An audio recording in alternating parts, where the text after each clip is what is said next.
Kia ora, g'day, welcome back once again, here with another Q&A.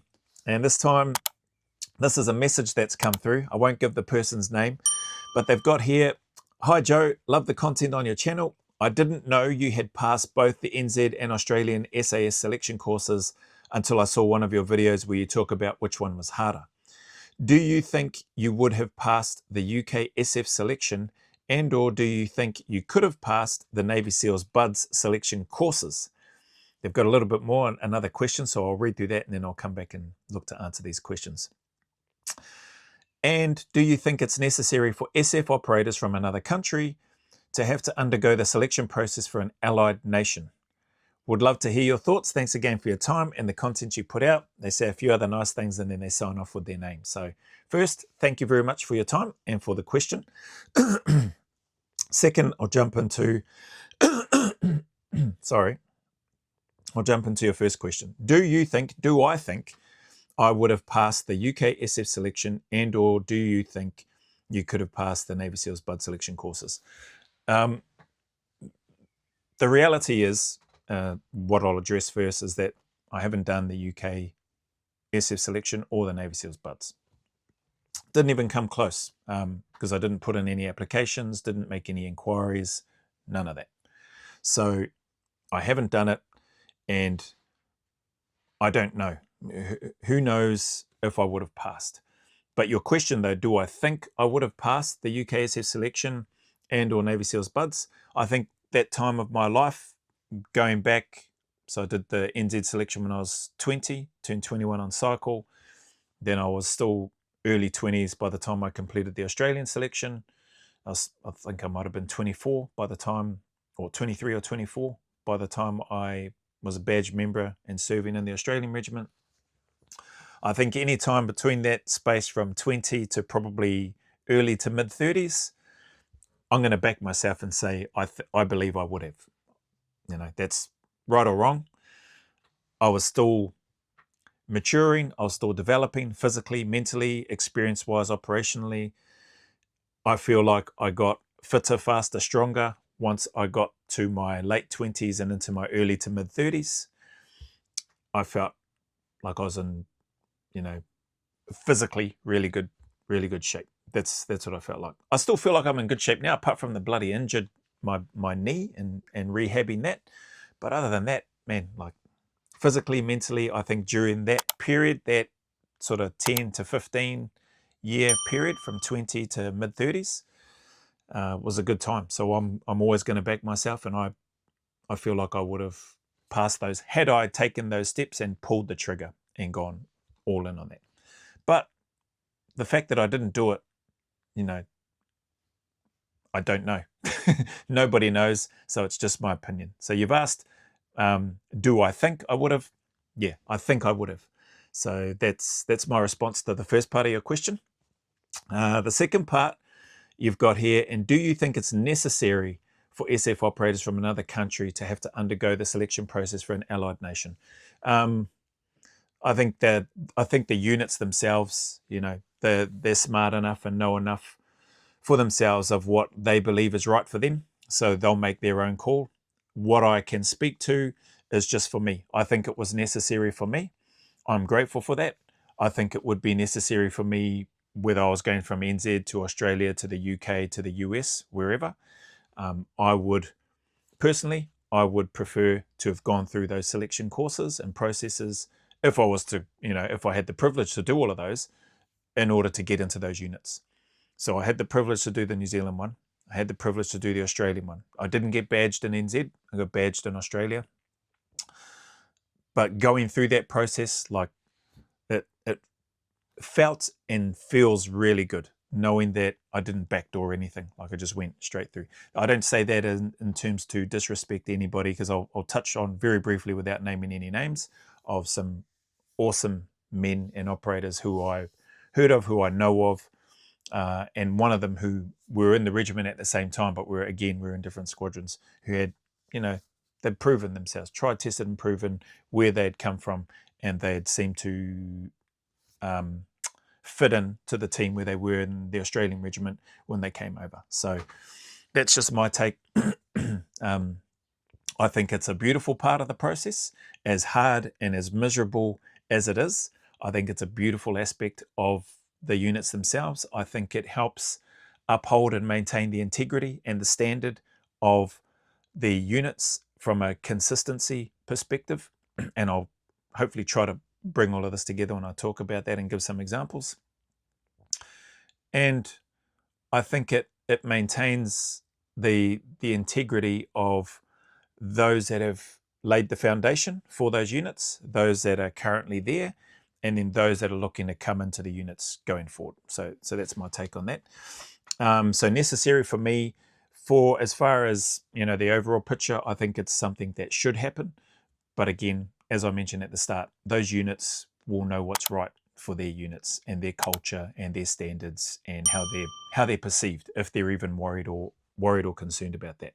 I think all of those units have a level of understanding that it's important to not be perceived as a joke, or as some of the stuff that's been happening in terms of allegations of war crimes against Australia, UKSF, etc., etc. Like they're serious organizations that do meaningful, virtuous, and serious work. But a lot of it is, as Brad Gary has spoken about in one of the reactions that I've been doing to his interview on the Resilience Show, it's dark work. It's very, very hard work, and it can be extremely draining on those individuals, especially those that have been so immersed in it for such a long period of time. But anyway, without digressing too far into that, some of the examples that I'll share. Why do I share that as something that should happen? Well, as far as I know, and at least it was during my time, anybody that wanted to go from the NZ SAS, whether they were a badged member, or the Australian SAS, regardless of whether they were a badged operator within those two respective units, if they wanted to go to the UK and join 2 SAS or the SBS, they all had to go through an application process, get onto the selection in the first place, and go through and successfully pass their 6-month selection process. I think that's a wonderful thing. I think that's fantastic. The fact that you're a badged member in another unit, in my opinion, I don't think that matters in terms of going through the hardship of a selection process for another country. You've done it in your country, or I was fortunate to get through it and do it in NZ. I was fortunate to get through it and do it in Australia. Great. 2 very different countries, 2 very different environments and landscapes. Navigation was different and reversed to what I was used to in NZ, especially once you got onto the West Coast in Perth, and converting mag bearings and mag to grid and grid to mag, etc. Like the calculation and stuff is a little bit different to where we are here in NZ. So all these things sort of play a part. They may be small things for experienced soldiers, veterans, you might even say, but they're still an important part. And at the end of the day, we're human and we can still make mistakes. So I think those aspects, regardless of where you're coming from, that's why I say you should still need to have to go through that selection process. There's one door to get in. Everybody goes through that front door, and you kick it in, or you keep running into it and smacking yourself into it until you bust it down, until you get into where it is that you want to get to. So there's that aspect. During my time, that's what has happened, or that's what was happening, and I believe that still happens today in the UK, and I think that's great. There are times that I've heard of where there have been former badged Kiwi SAS guys that haven't passed the UK selection. That may be for any number of things. Typically, the ones that I've heard of that haven't made it through, there's either been an issue during the jungle phase or the patrol procedures phase of the course, because it is an extremely hard course. No matter where you do that training, whether it's New Zealand, UK, Australia, it's an extremely hard course. So again, to my point, or to my comment, I should say, the fact that you've been badged in another unit for X amount of time doesn't, and I don't think should, give you an automatic pass to go in and serve in the unit. Whether it's a US unit, whether it's UK, whether it's New Zealand, Australia. People have asked me, do I know of any former British SAS operators that have gone to do the NZ selection? I don't know of any.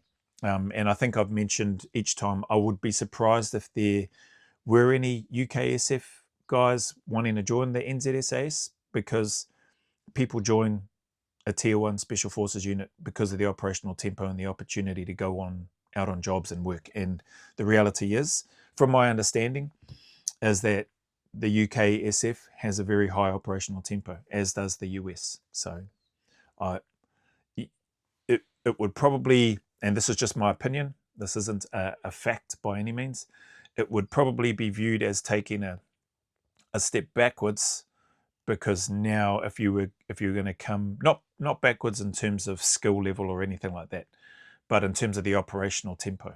Like, so most of the guys, or pretty much almost all of the guys that I'd heard of, that I knew of, that were badge members in the NZ unit, went to the UK because of what I just mentioned. Their operational tempo is super high, and so that's what guys join the unit for, to have that opportunity to go and serve. So that's that. I knew of, and I do know of. So that's that aspect, which I really like.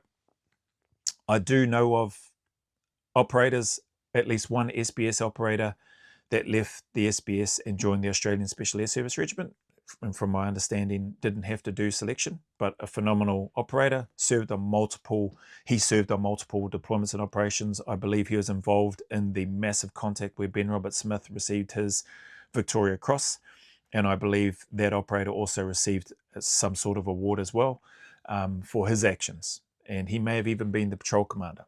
From my understanding, he didn't have to do the selection for the Australian SAS Regiment. Come over. I don't think he slotted straight into a patrol commander role. I think he was patrol commander by the time that particular incident happened. I might be wrong on that as well, so don't quote me on it. But an awesome guy, Scottish guy. He was a good guy during my time anyway, from what I knew of him, even though we weren't in the same squadron. And yeah, had a strong reputation, and he proved himself on multiple deployments. Probably did the same in SBS. And so whatever that conversation was between the regiment and the leaders at the time, and that particular former SBS / SASR operator, whatever those conversations were and whatever the agreements were, they took place. It is what it is. He came in, and from what I understand, didn't have to go through selection or cycle. Hey, if that's something that they felt would benefit both sides, and that's something that they wanted to engage and do, which clearly it was, and it works for them, then, like I said, it's their decision at the start, the unit's decision. At the same time, I also know of some Kiwi guys that were badge members in the New Zealand SAS and got to go over and serve in the Australian SAS, from my understanding, without having to do the selection or cycle. Again, right or wrong, it is what it is. Like I said, the units that are responsible for maintaining their standards, their integrity, etc., for their organizations, that's their job. That's not my job. And those guys that came over from NZ, from all accounts and from what I've heard and understood about them, excellent operators, which I'm not surprised by that. Them coming from NZ, and me having an understanding of the quality of soldiers that New Zealand produces. That's what I'll say about that. So those guys came over, and they held their own. I'm not sure if they're all still serving, but they deployed, as far as I'm aware, heavily throughout the global war on terror, and played their part to an extremely high standard. They're highly respected, from what I understand, from people that have served with them. But they didn't, from what I understand, they didn't have to do the selection or the cycle.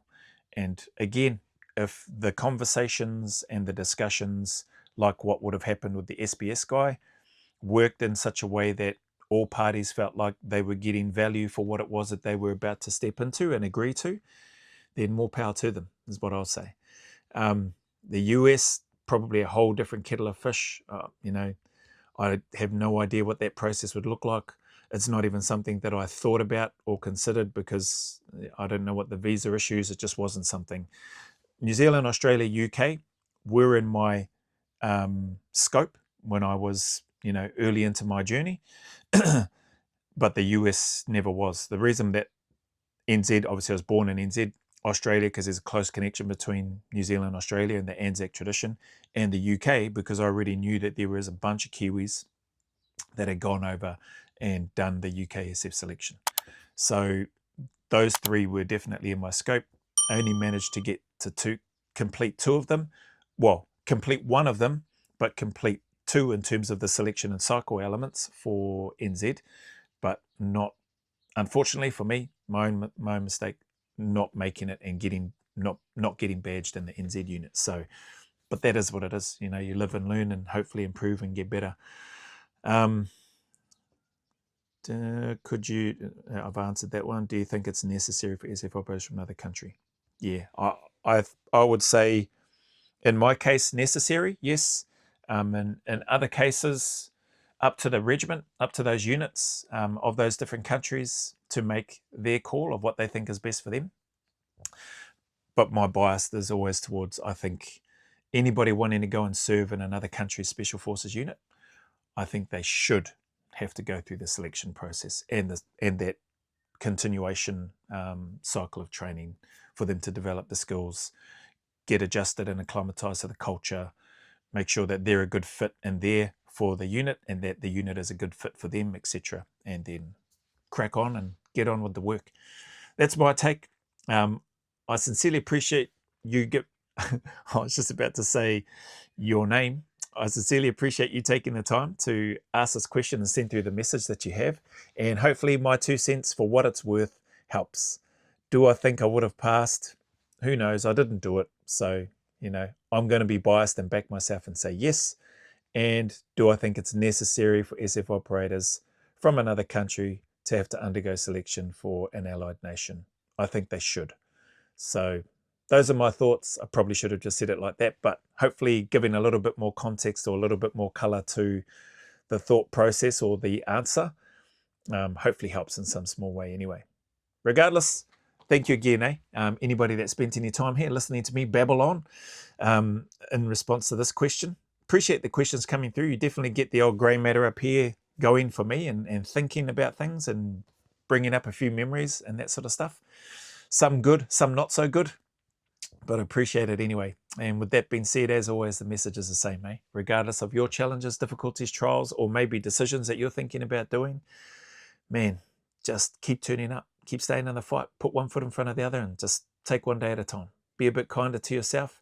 You don't have to keep trashing yourself or talking negatively to yourself. If you can, try to, somebody said in one of the comments, try to speak to yourself as though you were speaking to one of your family members, loved ones, or a friend, and trying to encourage them. And I think if you and I, if we can do that, then we can find that, you know, we're not so bad and that things aren't that bad that we can't stay in the fight until things get a bit better. I promise you, things can do and will get better if you want them to, and the sun will shine again. There are better days ahead, and those better days are always closer than we think, and there is a light at the end of that tunnel. So as always, go always a little further. Remember, who dares wins and who cares wins. And until the next video, there's a big mana wave coming from me to you, filled with my aroha, respect, appreciation, and gratitude for you all.